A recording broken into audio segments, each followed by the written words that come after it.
Okay, to really practice what's going on, there is a handout that we're going to take a look at soon, but or a worksheet, I guess is a better word for it. But let's just try some of this here. This is from a worksheet that we'll take a look at. But here's the graph of some function. Yeah, this passes the vertical line test. I mean, the axes don't count as part of the graph. The axes just let us know where we are. But the graph is this zigzag shape, and everywhere you draw a vertical line, the vertical line goes through this zigzag shape in only one place. So this is the graph of a function, and then we're asked to graph over here y equals f of x plus 3. So take each point in this picture and shift it up 3 units. But here's the thing. If you just take the special points, like right here, and you shift this up 3 units, and you take this point here and shift it up 3 units, then all the points in the middle just connect with a straight line. Those should move along the way. So this spot here, let's find it right here. It's right here. Okay, right where my mouse cursor hand thingy is. And if we go 3 units up, 1, 2, 3, we should draw a point right there. Okay, so I've drawn that in right there. Okay, what about this peak right there? So let's go find that over here. And then 3 units up, 1, 2, 3. It's just to that crossing right to the left of the 5. So there should be a point here.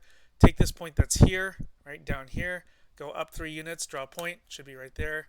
And then this point right here, if we go here and go up 3 units, 1, 2, ooh, it's falling off the page. Here's what we can do. Instead of this point, look, this is entirely all straight. So let's, instead of looking at this point, how about just look at this point right here? What's that, 5, 2? Let's go here. 5, 1, 2, right here, starting from here. If we go 3 units up from where the hand logo is, you get to right there. So let's just connect those. Yeah? And yeah, the picture looks a little different because we've kind of chopped off this last piece, but this arrow is saying, hey, this goes on forever anyway, and this goes on forever this way. So this picture that was here shifted 3 units up. Here it is. So it's just take a look at the special points, you know, where things were turning. If you just draw those and connect the dots, you should be fine. Let's try another one of these. How about y equals k of x versus y equals k of 2x. So look at all these points. Here's the graph of the function. And then that 2, this is a horizontal compression by a factor of 2. So every single point that we have here, we should horizontally compress. So take a look at this point right here. Yeah, where's that look? So what are the coordinates of this point? Negative 1, 2, 3, 4, 5, 6. Negative 6, comma 1, 2, 3, 4. Negative 6, comma positive 4. Now sometimes what people do to compress by a factor of 2 is they'll compress both the x coordinate and the y coordinate. So negative 6, 4 doesn't go to negative 3, 2. Negative 3, 2, by the way, is right here. But the point that was here, where the arrow, you know, this point here, where the arrow point is, and just this spot here, if you horizontally compress, you don't want to end up here. That's just going to dilate or undilate the picture. We want to horizontally compress, so you got to end up here. I mean, what's really going on is this point, you should only affect the x coordinate if you're doing horizontal compression, right?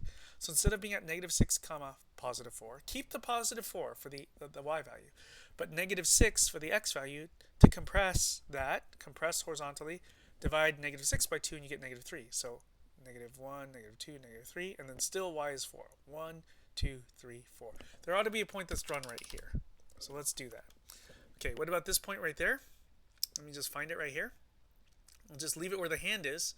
That point, if we just stare at this from the origin, it should be negative 4, comma 2.